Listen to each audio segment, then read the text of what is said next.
Hello, and welcome to Aaron's not so slightly biased, sort of a video game review on Final Fantasy VII Ever Crisis, a mobile game developed by Square Enix and. What was the second name? Applebot? I don't know. Apparently, there's an app developer currently working on this, and, how do you pronounce the near automata? Which syllable of automata do you. I don't even. Anyway. I think it's pretty obvious I'm not a huge gamer. I have a few of my favorites. My first gaming console was the Nintendo 64, on which, well, I was poor, so my library consisted of like 5 games. I played Donkey Kong 64, Quest 64, Pokemon Snap, Pokemon Stadium, Ocarina of Time, and like a tiny bit of Majora's Mask until the time limit pissed me off. I tried to get on the 3DS and I didn't get any less pissed off. I watched a boyfriend of my mom's play Skies of Arcadia on the Sega, and it's been so long I don't even remember which Sega. But I did find the game a few months ago at a local game exchange store for $300. I didn't end up buying it because I'm still poor. Oh, and I also don't have a Sega. But the first game I beat was Final Fantasy VII. I was first indicted... Wait, is it too political to say indicted? I swear I didn't do anything wrong. I was first indicted into this franchise when I was, I think, pre-teen, 11, 12. When my mom's boyfriend at the time, different boyfriend, they ended up marrying, and now they're divorced and I don't talk to her anymore. A whole different dirty laundry ballpark thing. Anyway, his friend showed up with the movie Final Fantasy VII Advent Children. I told him, hey, wizard. I didn't call him wizard at the time, but that's his name now, just roll with it. If I watch this movie and like it enough, will you let me play the game? And to my excitement, he said yes. And I ended up loving the movie so much that I ended up buying several copies over the next couple decades, both digital and physical, Blu-ray and UMD, which is PlayStation Portable Discs, stands for Universal Media Disc. They thought they were going to get big, and they didn't. Anyway, I beat the game on PlayStation 1. Like a few months after starting it. It was kind of a big deal at the time. At least for me. I eventually also purchased, played, and beat Dirge of Cerberus and Crisis Core. I have a tattoo on my arm that's a combination of the Buster Sword, Angeal's wings, and Aeris' ribbon. You'll also notice I don't use the official spelling of Aeris' name. The 11-year-old brat in me wants to say that it's because, no, you're wrong, Aerith is a stupid way to say it. And I still agree with that 11-year-old brat, but to put it more tactfully, I just like Aeris as a spelling more. I grew up with it. I put it into the username that I use to this day, on like basically every platform I'm on. So yeah, I'm being willfully wrong here, but hey, I gotta die on some superfluous hill, right? Anyway, safe to say that since I've spent nearly 2 decades in love with this game specifically, you bet your ass I downloaded Ever Crisis as soon as I realized the early access was open. I perhaps got to it late or didn't get to it often enough because I was at work, but before I could get very far, I opened the app only to see the message that early access had ended. And I'm like, no! I embarrassed myself in the middle of Wiener Schnitzel, but, I mean, what else is new? I embarrassed myself in basically every hot dog joint I've ever been to. Finding out I wasn't able to play anymore was pretty sad, but there's a lot I need to say about this, even though I only played a little. Some good, some bad. But first, here's the elephant in the room. It's a freaking gacha. I don't know what I was expecting. For all my fanaticism in this franchise, my obsession with this game particularly, I guess I didn't look too far into gameplay stuff. I just saw, hey, they're compiling all the stories from my favorite series within a series of games, and it's gonna be on a free mobile app. I forgot what they did to Kingdom Hearts Union Cross.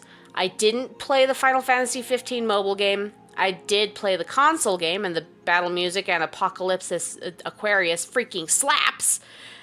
So I don't know if that one employs the same gambling aspect, but I did play Genshin Impact for a short time, and easily the worst part of that Breath of the Wild ripoff was the gacha aspect.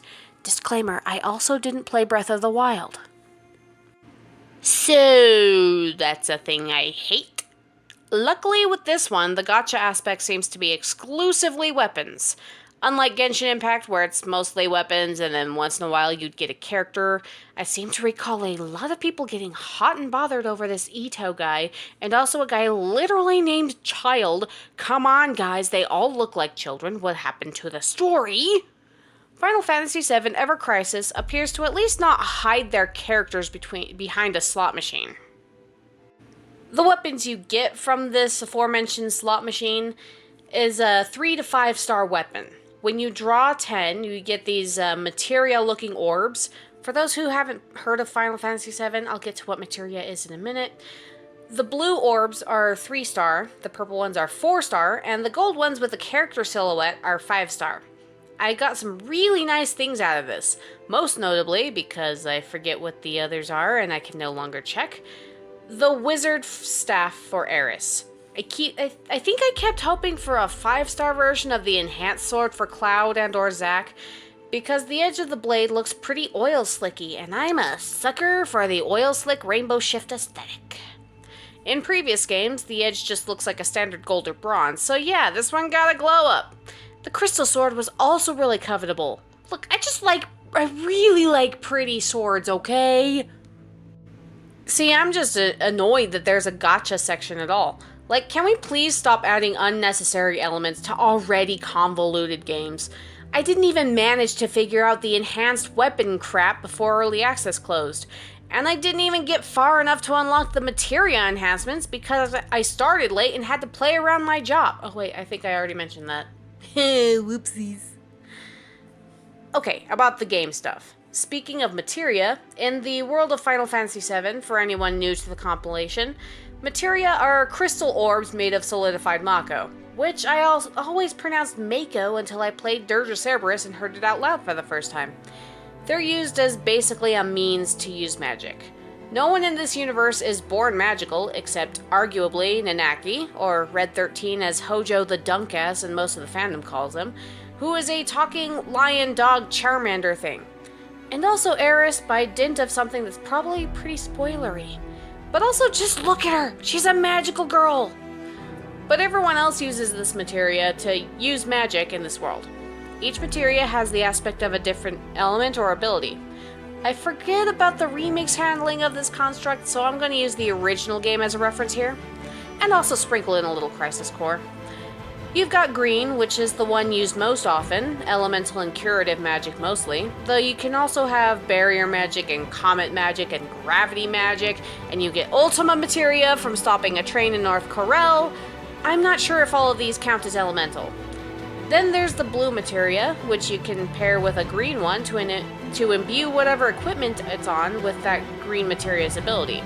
Like, you can pair an all materia with a fire materia to be able to cast fire on all the enemies you're facing at once. You can pair an elemental materia with a fire materia on your armor to gain resistance against fire damage. You can do the same thing to your weapon to deal fire damage on a non-magical melee attack. Like, that game is the only one I ever got good at optimizing the equipment in. It was pretty straightforward. Remake and Ever Crisis have disappointed me in that regard. There was also the yellow command materia, which gives you abilities like steal and enemy skill, which was neat, because if an enemy hit you with a special attack, then when you had enemy skill on, you would learn that attack and throw it back at other enemies. There was also purple materia, which didn't give you abilities you could choose to use, but like, I had cover on Cloud, so he'd jump in the way of enemy attacks if his friends were targeted. Then there was enemy lure, which was great when you were hunting for the wonderful chocobo on the northern continent. I'm pretty sure enemy repel was something, but I didn't really use that one because I wanted to be powerful. And of course, no Final Fantasy game is complete without the summons. In Final Fantasy VII, you got summons through red materia. Now, those of us who played the original know how annoying it was to get Knights at the Round, but holy Korean barbecue on a Turtle Paradise, that one was sick. I swear to God I used that thing every single fight I was in, ether allowing. Crisis Core also had a 5th color, which was like a pale yellow, which had crap like Assault Twister and Jump, which was also quite fun to play around with in Materia Fusion. Like, you could pair the Assault Twister with, like, an elemental thing, and you'd get, like, Poison Blade? Like, what? And also the darker green materia in that game was elemental magic with a darker twist. Like, freaking status effects. Like, hey, I'm casting Firaga on you, and also you're poisoned. It was freaking sweet! But we don't talk about the materia in Dirge Aeris.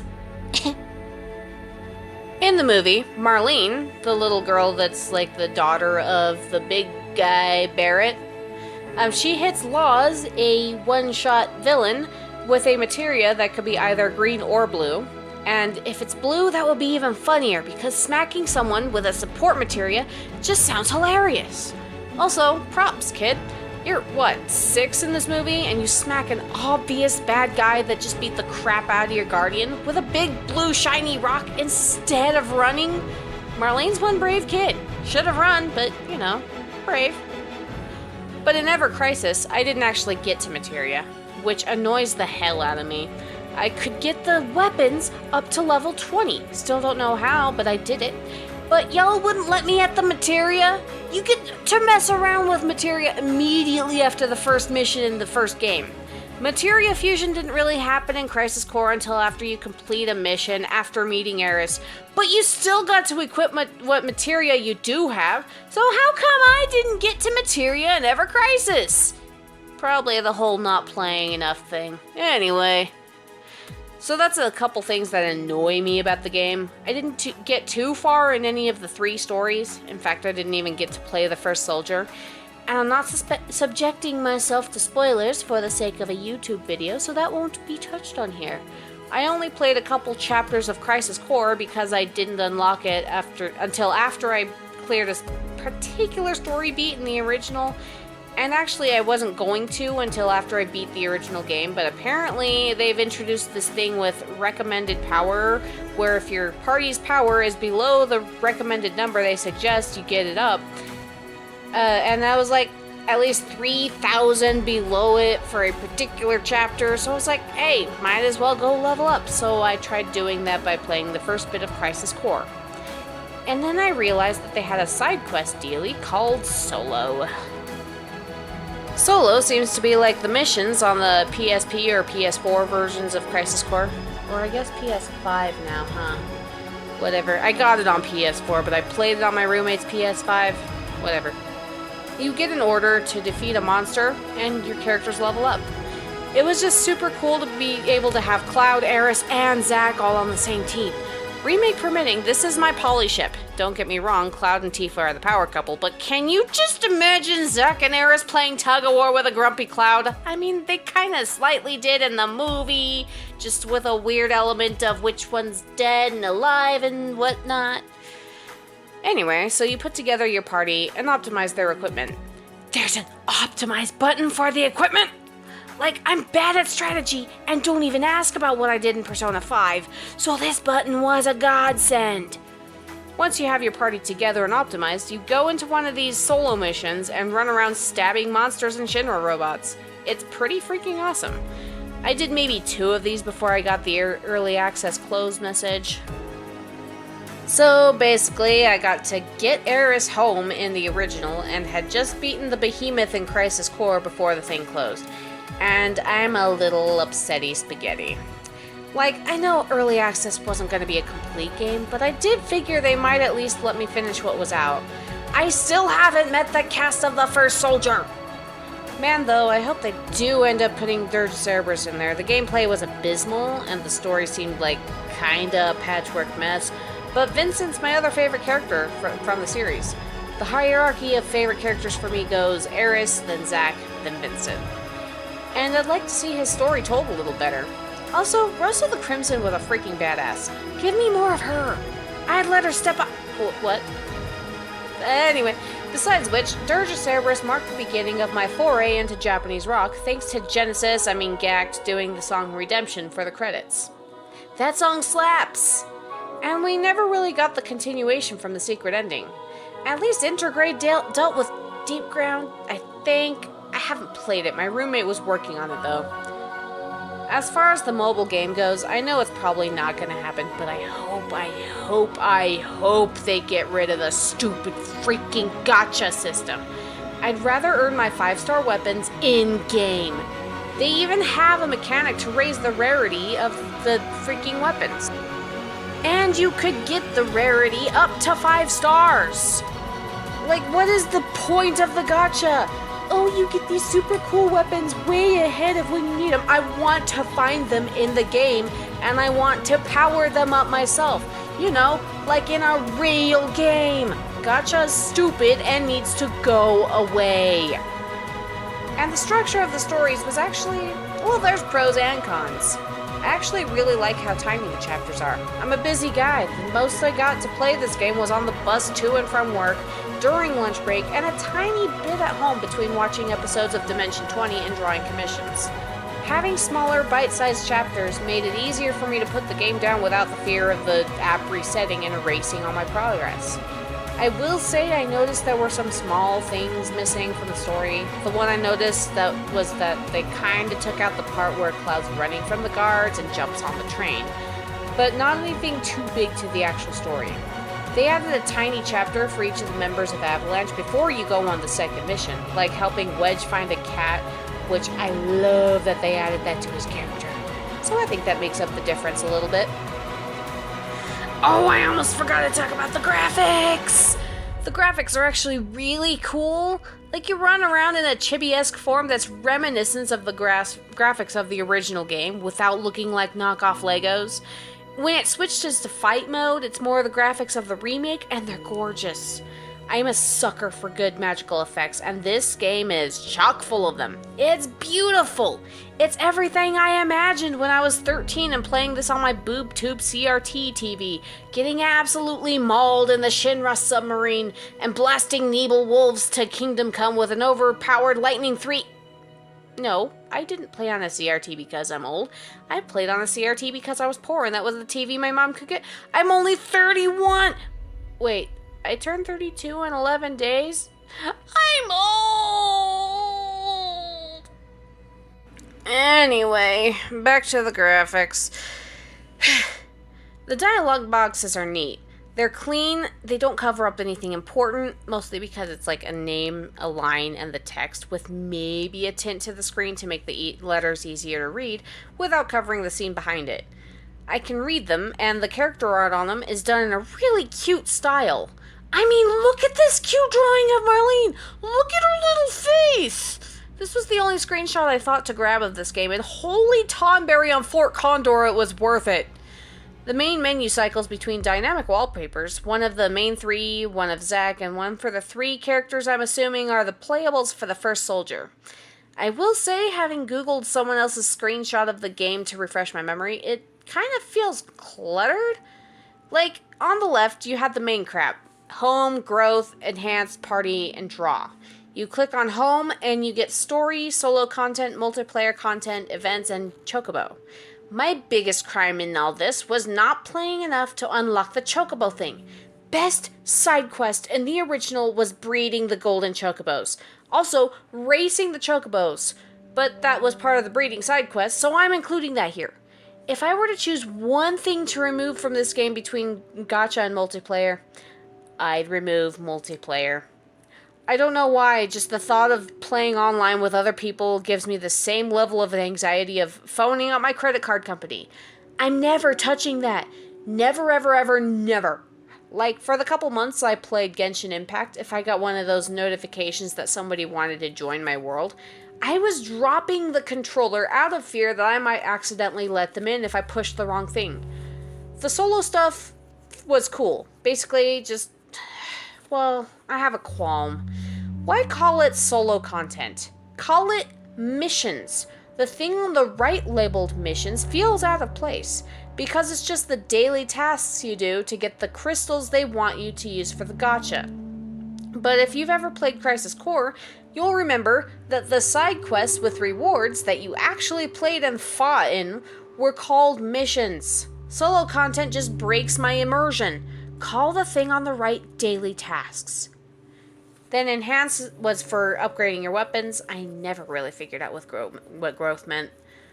On the top, you had this lightning bolt thingy. Never figured out what that was. Well, I did. I just only used it once, and I don't remember what for. The blue crystals were rewarded for doing the daily tasks and used for drawing in the gacha. Then there's the little inventory thing that looks like an ammo box or a lunchbox or something. The 3 lines I never clicked on, but I assume that's like settings or config or something. From there down, it's shop, then gifts, then the thing that shouldn't be called missions, then something that's locked, then friends, then notices. It was always annoying to open gifts and then get all the rewards from there. Then go to the missions and get all the rewards from there. Then see the little new stuff yellow dot on the gifts again. Like, how much back and forth do I have to do to just get the stupid crystals for the stupid gacha? Keep all the obtain crystals shit on one page, please. Then at the bottom was a little feed that flashes stuff like, here's your next chapter in the story. And then when you beat certain things, it'd be like, guess what? More rewards to claim. Lots of places to claim rewards on this thing. Gets a little convoluted in my opinion. I didn't actually spend much time in the shop. I nabbed the free daily thing because I got more rewards for doing that every day. But I'm a broke-ass, not-so-female dog, so they couldn't get me with the microtransactions. I get the feeling that if I'd had it long enough for a paycheck to go through, that I might have actually bought something, but luckily that didn't happen. All in all, leaving aside the egregious oversight of them including a gacha mechanism in an otherwise awesome game, this is exciting. It's kind of a big game. I had to delete some apps and cache with a C-H-E, not an S-H, in order to get the game, and I'm probably going to have to get some extra memory or a phone that isn't a year-old $200 carrier brand before the full thing comes out. But considering this had 3 games in one, that's not surprising. I just have an idea of what to expect when the first one comes out. And I hope I get Dirge Cerberus in this compilation. And please do something with the Dirge Cerberus secret ending. I want to see Pretty Boy gagged again. Ah! Anyway, feel free to let me know in the comments what you think. Do you like Ever Crisis? Did you even get to the early access? What game or franchise or whatever should I cover next? Is my info dump even coherent? Does it matter how coherent it is? Like and subscribe for more content. I'm planning on doing way more analyses for more characters, shows, books, etc. in the future, so stay tuned. Next one, I think I'm gonna be info dumping about an old OC of mine with questionable color choices and a stupid name. And I'll see you on the next one. Aaron out.